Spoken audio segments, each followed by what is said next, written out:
Hello guys, स्वागत है आपका सिटीजन जी चैनल पर। और आज आप देखने वाले हो 2025 में रिलीज हुई horror thriller slasher movie the strangers chapter 2 का ब्रेकडाउन। ये पिछले साल आए चैप्टर 1 का सीक्वल है और आगे चैप्टर 3 भी आएगा। खास बात यह है कि ये तीनों चैप्टर्स एक साथ में शूट हुए थे और बन के रेडी भी थे, फिर भी इन्हें बहुत लंबे गैप में रिलीज किया जा रहा है। चैप्टर 2 पूरे एक साल बाद रिलीज हुआ है क्योंकि चैप्टर 1 को बहुत बुरा रिस्पॉन्स मिला था, इसलिए चैप्टर 2 में कुछ रीशूट्स किए गए हैं। क्या कुछ एक्स्ट्रा ऐड किया गया है, क्या कुछ चेंज हुआ है, इस वीडियो में सब कुछ बताऊंगा। और ये भी देखेंगे कि डिले करके कितना सुधार हो पाया। बाय द वे, तीनों चैप्टर्स के डायरेक्टर रैनी हार्लिन हैं, जिन्होंने एक साथ तीनों चैप्टर शूट किए थे। और ये वीडियो कंटिन्यू करने से पहले चैप्टर 1 वाली वीडियो जरूर देख लो, तभी ये मूवी समझ आएगी। तो चलिए अब ज्यादा देर ना करते हुए जल्दी से स्टोरी स्टार्ट करते हैं।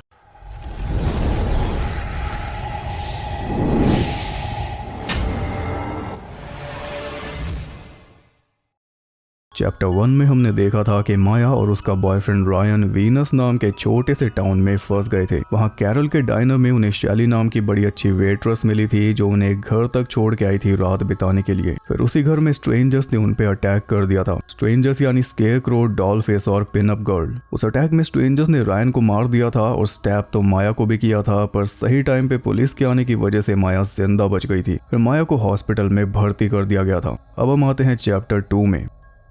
मूवी स्टार्ट होती है कैरोल के डाइनर में, जहां पे फ्रैंक नाम का आदमी कहीं बाहर से आया है और शैली उसका ऑर्डर ले रही है। लेकिन ऑर्डर लेने के बाद शैली ने फ्रैंक की पूरी जानकारी डाइनर में ही बैठे किसी और पर्सन को दे दी। फिर जब फ्रैंक अपने मोटल रूम में गया तो अचानक दरवाजा नॉक हुआ। दरवाजे पे शैली खड़ी थी, जिसके हाव भाव एकदम बदले हुए थे। अब वो जरा सी भी स्वीट और फ्रेंडली नजर नहीं आ रही, जैसा हम अब तक उसे देखते आ रहे थे। जैसे फ्रैंक ने दरवाजा खोला, शैली ने उससे पूछा क्या टैमरा है, वही बात जो चैप्टर 1 में पूछी गई थी माया से। इससे साफ हो गया कि शैली ही पिन अप गर्ल है। टाउन में जब भी कोई बाहर से आता है तो ये उसकी जानकारी बाकी दोनों स्ट्रेंजर्स को दे देती है और फिर ये तीनों मिलकर उसे मार देते हैं, जैसे फ्रैंक को मार दिया जंगल में ले जाकर। ये थी ओपनिंग, जिससे एक बड़ा रिवील सामने आ चुका है कि शैली ही पिन अप गर्ल है। वही दोस्ती करके माया और रायन को घर छोड़ने गई थी और फिर उसी ने घर पे अटैक कर दिया था। बड़े कैजुअली हमारे सामने ये खुलासा कर दिया गया है और इसका मतलब ये भी है कि तीनों स्ट्रेंजर्स इसी टाउन के लोकल हैं। मोस्ट प्रोबेबली हम तीनों को भी देख चुके हैं मास्क के बगैर।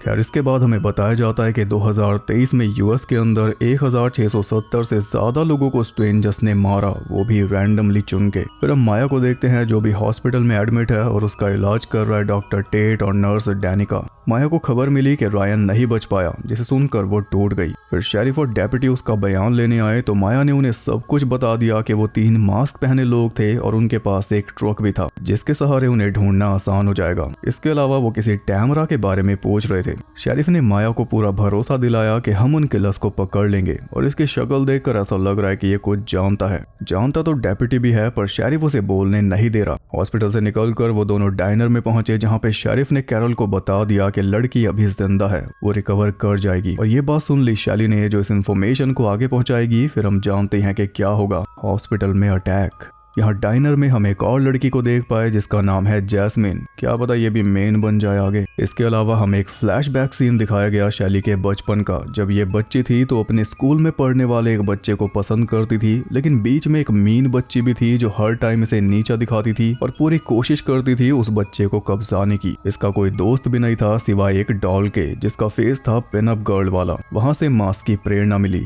जिसे पहनते ही ये कुछ और बन जाती है। उधर हॉस्पिटल में माया नर्स डैनिका से पूछती है टैमरा कौन है, तो डैनिका उसे बताती है कि एक पुरानी भूतिया कहानी है जो यहाँ के लोग सुनाते हैं, इसके बारे में ज्यादा मत सोचो। इतना बोलकर वो चली गई और माया आराम करने लगी। तभी उसे बेड पर अपने पास रायन दिखने लगा, जो पलक झपकते ही बन गया स्केयरक्रो और तभी वो जाग गई। यही हमें चैप्टर 1 की एंडिंग में दिखाया गया था और मैंने तभी बता दिया था कि क्या होगा। माया अपना फोन चेक करती है तो हमें पता चलता है कि उसकी बेस्ट फ्रेंड डेबी उसके पास आने के लिए निकल चुकी है, लेकिन वो लेट भी हो सकती है, इसलिए वो एक प्राइवेट एम्बुलेंस अरेंज कर रही है जो आकर माया को शहर में ले जाएगी। इससे माया को थोड़ी राहत मिली, पर तभी उसके पास एक फोन आया जो किया था शैली ने और उसने छोड़ते ही पूछा क्या टैमरा है। इससे माया को आइडिया लग गया कि जिस बीच वो सो रही थी उस बीच स्ट्रेंजर्स हॉस्पिटल के अंदर घुस गए थे और अब वो इसी की तलाश में रास्ता साफ कर रहे हैं। स्टाफ की चीखें साफ सुनाई दे रही है। माया को पता था कि हॉस्पिटल में रुकी रही तो मारी जाएगी, इसलिए वो चुपचाप बाहर निकलने लगी, लेकिन एग्जिट बंद था और सिग्नल वहां पे थे नहीं। अब जान बचानी है तो जल्दी कुछ सोचना होगा, लेकिन वो कुछ सोच पाती उससे पहले उसे स्केरक्रो नजर आ गया जो पर्दे हटाकर एक एक बेड को चेक करता हुआ चल रहा था। तो पर्दों के जाल में उसे उलझाकर माया वहां से भाग निकली। पिनअप गर्ल ने उसे पकड़ने की कोशिश की लेकिन वो एलिवेटर में बैठकर नीचे पहुंच गई और जल्दबाजी में उसका फोन एलिवेटर में रह गया। वहां से निकलने के लिए एक बड़ा सा हॉलवे था जिसे वो पार कर पाती उससे पहले ही सामने से स्केरक्रो आ गया। इसके चलते माया को छुपना पड़ा जनरेटर रूम में, लेकिन वहां भी स्केरक्रो ने उसे ढूंढ लिया। तो किसी तरह फिर एक बार उसे चकमा देकर माया भाग निकली।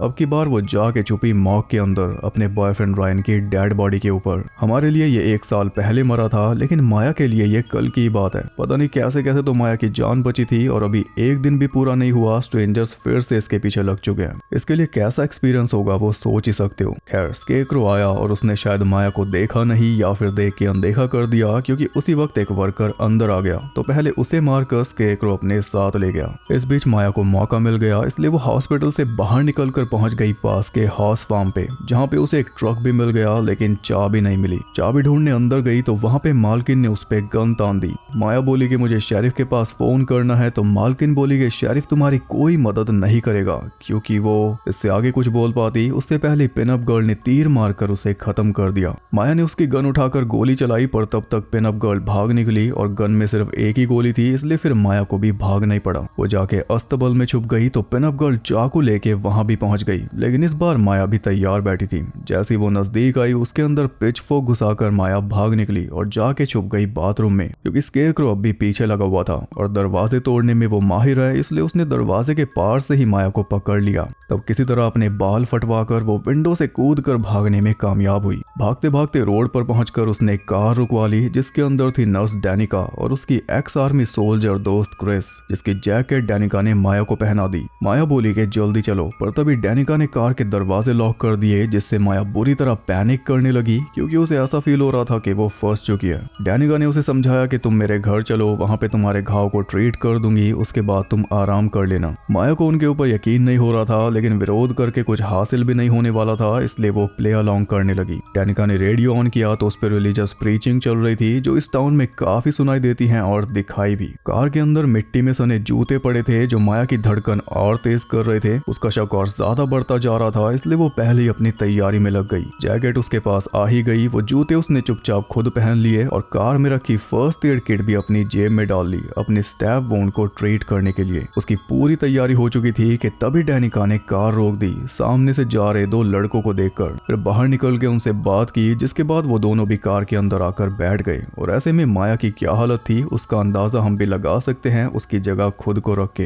वो पूरी तरह घिर चुकी थी। डैनिका ने बताया कि ये मेरे रूममेट्स हैं ग्रेगरी और वेन। उनकी बातों से ये भी पता चला कि उनके पास एक ट्रक भी है जो पीछे रह गया और ट्रक तो स्केरक्रो के पास भी है। क्रिस के पास एक बड़ा सा चाकू भी है जिससे वो सेब काट कर खा रही है। वेन के फेस पे थोड़ा सा खून लगा है और ग्रेगरी की गर्दन पे स्माइली फेस वाला टैटू बना हुआ है जो स्केरक्रो भी हर जगह बनाता रहता है। माया के सामने दरवाजे पर बना रखे थे इसलिए इसे पता है। बची डैनिका, वो बस माया को ही घूरे जा रही थी। अब माया को पूरा यकीन हो चुका था कि वो स्ट्रेंजर्स के बीच में बैठी है। उनके अंदर उसे वही दिख रहे थे और इससे हमें भी एक नया नजरिया मिला ये सोचने का कि स्ट्रेंजर्स 3 से ज्यादा भी तो हो सकते हैं। हमें लगता है कि 3 है पर क्या पता 2 स्केरक्रो हों, 2 पिनअप गर्ल हों और डॉलफेस भी 1 से ज्यादा हो सकती है। माया को बैठे बैठे घुटन होने लगी थी। उसे यही लग रहा था कि वो किसी भी टाइम मर सकती है। उसका दिमाग मानो फटने को हो रहा था क्योंकि सब कुछ पता होने के बाद भी वो चुपचाप बैठी है नाइस बन के कि जब मन करे मुझे मार देना। उसका दिमाग उसे कुछ हरकत करने को कह रहा था और तभी वो देखती है कि इस बार डैनी का दरवाजा लॉक करना भूल गई। तो माया ने फटाफट क्रिस का चाकू उठाया और सीधा चलती कार से कूद गई। वो चारों उसे ढूंढने बाहर भी निकले पर वो जंगल में छुपकर बच गई। हालांकि वो इसका बुरा करना चाहते थे या भला ये तो अभी हम कह भी नहीं सकते, पर माया किसी के ऊपर ट्रस्ट नहीं कर रही वो बहुत अच्छी बात है। एक ही रात में इसने सतर्क रहना सीख लिया। इसी बीच शेरिफ और डेप्यूटी भी जांच पड़ताल पे निकले हुए थे तो स्केरक्रो का ट्रक शेरिफ को दिखाई दे गया जो आगे से थोड़ा डैमेज भी था, पर शेरिफ ने उसे जानबूझ के इग्नोर कर दिया। इधर इतना गिरने पड़ने की वजह से माया का स्टैब वुंड ओपन हो चुका था इसलिए उसने फर्स्ट एड किट का यूज करते हुए खुद अपने वाउंड को सिला, वरना ब्लीडिंग की वजह से उसे दिक्कत हो सकती थी। फिर वो आगे बढ़ी तो उसे एक कैंप साइट मिल गई जहाँ पे एक पुरानी सी कार भी खड़ी हुई थी। तो माया वहीं पे बैठ गई आग जलाकर, पर इस बीच स्ट्रेंजर्स उसे ट्रैक करने में लगे हुए थे और उनकी काफी हेल्प कर दी माया के खून लगे बैंडेज और भारी जूतों के निशानों ने। इस बार स्ट्रेंजर्स ने खुद माया के ऊपर अटैक नहीं किया बल्कि स्केरक्रो ने अपने पालतू जानवर को फ्री करके उसके ऊपर छोड़ दिया। वो जानवर आया तो माया जल्दी से कार के अंदर छुप गई, पर वो जानवर कार को ही तोड़ने में लग चुका था। ये सीक्वेंस बहुत अच्छा है क्योंकि जानवर अब तक हमें दिखाया नहीं गया, लेकिन उसका खौफ बराबर बन चुका है। जानवर तब रिवील हुआ जब वो पीछे से कार के अंदर घुसा और वो जानवर है एक बड़ा सा जंगली सुअर। माया ने बचकर भागने की कोशिश की, पर वो उसे पकड़कर रौंदने लगा। जैसे ही माया आगे बढ़ने के लिए स्ट्रगल करती, वो उसे रौंद कर शांत कर देता। इससे माया को समझ आया कि उसे अपनी हरकत रोकनी होगी, तभी ये दूर हटेगा। वो बेजान होकर लेट गई तो कुछ देर बाद ही सुअर उसके ऊपर से हट गया। फिर माया ने कोशिश की चाकू उठाने की, लेकिन जैसे ही सुअर को जरा सी हरकत दिखी, उसने फिर एक बार माया को दबोच लिया और इस बार तो उसका पैर ही चबा डाला। पर माया इतना तो मूव कर ही चुकी थी कि एक जलती हुई लकड़ी उसके हाथ लग गई, जिससे उसने सुअर को पीछे किया और फिर फटाफट चाकू उठा लिया। तो इस बार सुअर उसे रौंदने के लिए उसके ऊपर आया तो उसने चाकू आगे कर दिया, जिसके चलते सुअर जख्मी होकर वहीं पे तड़पने लगा, जैसा कि हमने अभी स्क्रीम 7 के ट्रेलर में भी देखा था। अब सुअर से माया वाले पायदान पर आ चुका था। जैसे कुछ देर पहले माया तड़प रही थी, वैसे अब सुअर तड़प रहा है। और जैसे उसने हरकत करने की कोशिश की, माया ने उसी का रवैया अपनाते हुए उसे स्टैब कर करके खत्म कर डाला। पूरा सीक्वेंस सच में बढ़िया था। ऐसे हमने भालू के साथ फाइट देखी है, शेर के साथ, भेड़िए के साथ, पर जंगली सुअर भी इंसान के लिए उतना ही डेडली होता है, बल्कि ज्यादा आक्रामक होता है। सुअर को मार के माया तो वहां से आगे बढ़ गई और उसके जाते ही वहां पहुंच गई पिनअप गर्ल, जो सुअर को मरा हुआ देखकर फिर से फ्लैशबैक में चली गई, जब बचपन में ये ऐसे ही पिगलेट्स के साथ खेला करती थी और इसके साथ होता था वही बच्चा जिसे ये पसंद करती थी। वो भी इसका दोस्त बन चुका था, पर प्रॉब्लम थी वही मेन बच्ची। एक दिन जब ये खेल रहे थे तो वो बच्ची आई और नाटक करके उसने फिर से सारी अटेंशन बटोर ली, जिसकी वजह से शैली फिर एक बार अकेली रह गई। भागकर दूर जाके बैठ गई जहां पे इसे मिला एक चूहा। उस चूहे को प्यार करते करते एकदम से शैली ने उसकी गर्दन मरोड़कर उसे मार डाला। यानी बचपन से इसके अंदर सनक पैदा होने लगी थी, पर किसी ने ध्यान नहीं दिया। चूहे को मारने का रीजन सिर्फ गुस्सा निकालना नहीं है, पॉसिबली ये रीजन है कि चूहा कितना प्यारा है, पर इसे भी वो लड़की छीन लेगी, इसलिए इसे मार ही देती हूँ। उधर डाइनर में शेरिफ और डेप्यूटी बात कर रहे थे कि माया लापता है। डेप्यूटी बोल रहा था कि हमें स्टेट पुलिस से मदद मांगनी चाहिए, लेकिन शेरिफ इसके सख्त खिलाफ था, क्योंकि फिर इनकी भी फाइल्स खुलेंगी और जो छोटे मोटे केस इन्होंने दबा रखे हैं उन्हें भी कुरेदा जाएगा। इधर जंगल में भटकते भटकते माया पहुंच गई उसी घर में जहां पे इनके ऊपर अटैक हुआ था। घर में जाते उसे वो सब नजर आ रहा था जो जो उनके साथ घटित हुआ। अब हिम्मत करके सबसे पहले उसने पानी पिया, फिर जो कुछ थोड़ा बहुत खाने को मिला उसे खाया और बैग उसका वहीं पे पड़ा था, तो कपड़े चेंज करके वो निकलने लगी कि तभी उसे कुछ आवाज आई जैसे कोई घर के अंदर आ चुका है। इस बार वो तैयार थी, लेकिन वो स्ट्रेंजर्स में से नहीं था, बल्कि स्टेट पुलिस से आया ऑफिसर बिली ब्यूफोर्ड था। शेरिफ ने अपना काम ठीक से नहीं किया, इसलिए उसे आना पड़ा। माया ने उसे बोला कि मुझे यहाँ से निकालो, तो उसने फटाफट माया को ले जाकर अपनी कार में बैठाया,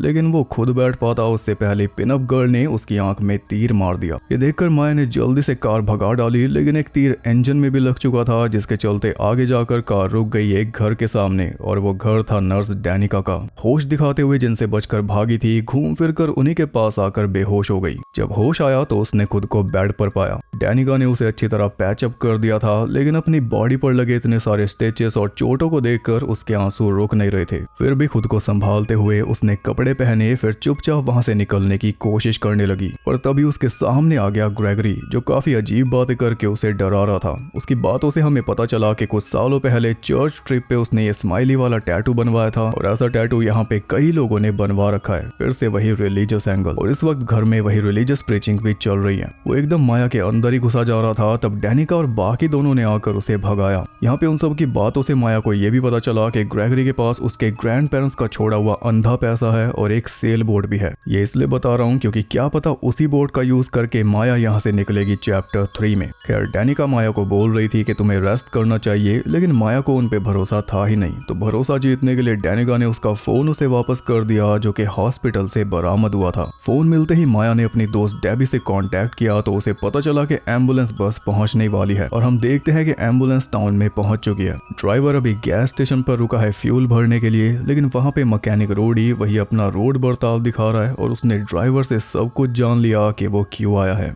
इधर माया ऊपर रूम में अकेली थी, तभी ग्रेगरी अंदर घुस आया क्रिस का चाकू लेने के लिए, और चाकू लेकर वापस जाने के बजाय वो माया के साथ फिर से अजीब बातें करने लगा कि तुम्हें पेट में स्टैब किया था ना। चाकू पकड़े हुए ग्रेगरी में माया को पहले से स्केकरो नजर आ रहा था, जिसने चाकू से ही माया को स्टैब किया था। ऊपर से ग्रेगरी ने वही बात पूछकर उसका दिमाग और खराब कर दिया। पर माया उससे डर नहीं रही थी, बल्कि उसी की तरह बातों बातों में उल्टा उसे थ्रेट दे रही थी कि इस बार तुझे मार दूंगी अगर तू ही स्केरक्रो है तो। वो बताता है कि ये सब यहाँ पे कई सालों से चल रहा है, कई लोग मारे जा चुके हैं और माया ही इकलौती है जो बच पाई। माया पूछती है कि कितने लोग मर चुके हैं अब तक, पर इस सवाल का कोई मतलब ही नहीं है क्योंकि बॉडीज तो बस कुछ ही लोगों की मिल पाती हैं। आधे से ज्यादा बॉडीज तो अब भी जंगल में पड़ी सड़ रही हैं, जैसा कि हमने पिछले चैप्टर में देखा ही था। डेनिका के बुलाने पर ग्रेगरी गया तो माया ने दरवाजा ब्लॉक कर दिया, फिर वहां पे पड़ी कैंची उठा के जेब में रख ली। इसके बाद वो देखती है कि डेनिका ग्रेगरी पे गुस्सा कर रही है कि तुम माया को परेशान क्यों कर रहे हो, और इस बात से गुस्सा होकर ग्रेगरी अपनी कार लेकर वहां से निकल गया। उसके जाने से माया को राहत मिलनी चाहिए थी, लेकिन उल्टा वो और परेशानी में पड़ गई क्योंकि तभी ऊपर आ गई पिनअप गर्ल जो दरवाजा खोलने में लगी हुई थी। किसी तरह माया ने उसे तो रोक दिया, लेकिन डॉलफिश ऑलरेडी अंदर मौजूद थी, तो उसी कैंची से उस पर अटैक करके माया बाथरूम में जाकर छुप गई। फिर से वही बाथरूम की विंडो से भागने वाला चक्कर, लेकिन इस बार विंडो भागने लायक है ही नहीं और ना ही इसकी जरूरत पड़ी क्योंकि डॉलफिश खुद ही वापस चली गई। उसके जाते ही माया जल्दी से नीचे उतरी और नीचे जाकर देखती है कि स्ट्रेंजर्स ने डेनिका और क्रिस को बांध कर मार रखा है। वहीं दरवाजे पर पड़ी है वेन की लाश, यानी ये लोग सच में माया की मदद करना चाह रहे थे और इसी की वजह से बेचारे मारे गए। हाँ, ग्रेगरी का अभी कुछ कह नहीं सकते। एम्बुलेंस भी घर के बाहर ही खड़ी थी तो माया जल्दी से जाकर उसके अंदर बैठ गई, लेकिन उसमें ड्राइवर की जगह बैठी थी पिनअप गर्ल जिसने ड्राइवर को मारकर पीछे लेटा रखा था। माया की उसके साथ हाथापाई हुई जिसमें माया ने वही कैंची उसके कान में घुसाकर उसे चित कर दिया। इतने में स्केरक्रो आकर एम्बुलेंस को तोड़ने लगा था, इसलिए माया ने जल्दी से एम्बुलेंस भगा दी। पर इसी बीच पिनअप गर्ल ने एक बार फिर अटैक कर दिया और अब माया के हाथ में कुछ भी नहीं था सिवाय स्टीयरिंग व्हील के, तो उसने जल्दी से सीट बेल्ट लगाकर एम्बुलेंस को क्रैश कर दिया, जिसमें वो तो बच गई लेकिन पिनअप गर्ल मारी गई। माया का बहुत मन था कि उसका मास्क उतारकर उसका चेहरा देखा जाए, लेकिन इतने में बाकी दोनों स्ट्रेंजर्स ट्रक लेकर आ गए, इसलिए माया को छुपना पड़ा। पिनअप गर्ल को मरा हुआ देखकर स्केरक्रो बहुत ज्यादा दुखी हो चुका था क्योंकि स्केरक्रो वही बच्चा है जिसे शैली पसंद करती थी। एक फाइनल फ्लैशबैक के थ्रू हमें पता चलता है कि उस मीन बच्ची का नाम था टैमरा। उस स्केरक्रो यानी कि बच्चे के साथ एक गेम खेला करती थी शैली को चिढ़ाने के लिए, जिसमें वो दरवाजे के पीछे छुप जाती और स्केरक्रो नॉक करके पूछता क्या टैमरा है, फिर टैमरा निकल कर उसे किस कर देती, जो ना स्केरक्रो को पसंद आता यानी उस बच्चे को, और ना ही दूर बैठी देख रही शैली को। जैसी शैली की मानसिकता हो चुकी थी उसी के चलते एक बार शैली ने पूछ लिया क्या टैमरा है, फिर एक पत्थर से मार मार कर टैमरा की जान ले ली। उस दिन से शुरू हुआ था इसका तकिया कलाम क्या टैमरा है, जो ये जान लेने से पहले बोला करती थी, अब तो खुद ही मर चुकी है। टैमरा को मारने के बाद ये चुपचाप उसके पास ही बैठ गई थी और ये सब देखकर बच्चे को इससे दूर भाग जाना चाहिए था, लेकिन वो भी आकर इसके साथ बैठ गया। बस तभी वो बन गया था स्केरक्रो। उस दिन से इनका प्यार शुरू हुआ था जो आज जाके खत्म हुआ है। उस दिन इन्होंने पहली बार स्माइली फेस बनाया था टैमरा के खून के अंदर। अब तक तो बिना किसी खास मोटिव के माया के पीछे लगे हुए थे, पर अब रिवेंज पे बात आ चुकी है। आगे जो होगा बहुत डेडली होगा। इसी के साथ ये मूवी हो गई खत्म और आगे हमें चैप्टर 3 भी टीज किया गया, जिसमें माया को शेरिफ मिल जाएगा, पर लगता नहीं कि वो कुछ मदद करेगा। स्केरक्रो और डॉलफिश माया को पकड़ के उसे जबरदस्ती पिनअप गर्ल बना के अपने साथ खड़ा करेंगे एक और कपल को मारने के लिए। पर चैप्टर 3 6 महीने के अंदर रिलीज कर दे तो अच्छा है, 1 साल के गैप का कोई मतलब नहीं बनता। चैप्टर 2 में भी हमने ऐसा कुछ भी खास नहीं देखा, बस वही बड़े बड़े चेस सीन है, भागो बचो छुपो बार बार वही। उनके अलावा लंबे लंबे डायलॉग्स वाले सीन है जिनसे टेंशन बने, पर उनका कोई फायदा है नहीं। इस मूवी में सबसे ज्यादा इफेक्टिव चीज आपको क्या लगी? वही शैली के फ्लैशबैक वाले सीन। उनसे स्ट्रेंजर्स के अंदर थोड़ी डेप्थ आई। जो एंड में स्केरक्रो शैली को पकड़ के रो रहा था, उसका मतलब उन्हीं फ्लैशबैक्स की वजह से बना। अगर फ्लैशबैक्स नहीं होते तो वो एक क्रीपी सा सीन बन के रह जाता जिसमें एक किलर दूसरे की बॉडी से चिपक रहा है बिना कुछ बोले। और मेन बात यही है कि वो फ्लैशबैक्स इस मूवी के अंदर थे ही नहीं, उन्हें बाद में डाला गया रीशूट करके, जिसकी वजह से ये मूवी डिले हुई। वरना इस मूवी में कुछ भी नहीं था, बस वही भाग दौड़ और डायलॉग बाजी। स्टोरी के नाम पे कुछ भी नहीं, बस एक छोटा सा सब प्लॉट था जिसमें वो स्टेट पुलिस ऑफिसर बिली ब्यूफोर्ड अपनी खुद की इन्वेस्टिगेशन करता, लेकिन उसका पूरा प्लॉट काट के निकाल दिया गया। अचानक से वो सामने आया और आते ही मरा। यहाँ तक कि जो ओपनिंग में बड़ा रिवील था कि शैली ही पिनअप गर्ल है, वो भी बाद में ऐड किया गया। वरना हमें सीधा एंड में झटका लगता उसके मरने के बाद उसकी शक्ल देखकर। कुल मिला के बात वही है जो मैंने पिछले साल बताई थी। जब चैप्टर 3 आ जाएगा तब आपको पता चलेगा कि स्टोरी के हिसाब से ये एक ही मूवी है, जिसमें चूहे बिल्ली वाले सीन भर भर के इसे 3 चैप्टर्स में बांटा गया, इसलिए ऑडियंस को ये मूवीज हजम नहीं हो रही, वो भी इतने लंबे गैप में। बाद में कभी तीनों चैप्टर्स एक साथ देखेंगे तब शायद हजम हो जाए, पर अभी तो नहीं हो रहे। पैसा चैप्टर 1 ने भी कमाया था और इसने भी कमाया है, लेकिन वो बात है नहीं इनमें जो लोगों ने सोचा था कि होगी। अब चैप्टर 3 का वेट है, देखते हैं ये सागा कैसे एंड होगी। फिलहाल के लिए सबसे ज्यादा मिस्टीरियस कैरेक्टर है डॉलफेस, स्केकरो भी नैराब। तो आपको ये मूवी कैसी लगी कमेंट करके बता देना। वीडियो पसंद आई तो लाइक करना और चैप्टर 3 मिस ना कर दो, उसके लिए चैनल को सब्सक्राइब करके बेल नोटिफिकेशन को ऑल पर सेट कर लो ताकि नोटिफिकेशन अचानक से आ जाए। और ज्यादा कनेक्टेड रहने के लिए आप मुझे इंस्टाग्राम पर फॉलो कर सकते हो, वहां पे आपको बहुत कुछ जानने के लिए मिल जाएगा और साथ ही बाकी जगहों पर भी जिनके लिंक्स आपको मिल जाएंगे नीचे। मैं आपसे मिलूंगा अगली वीडियो के साथ, तब तक के लिए सबको बाय।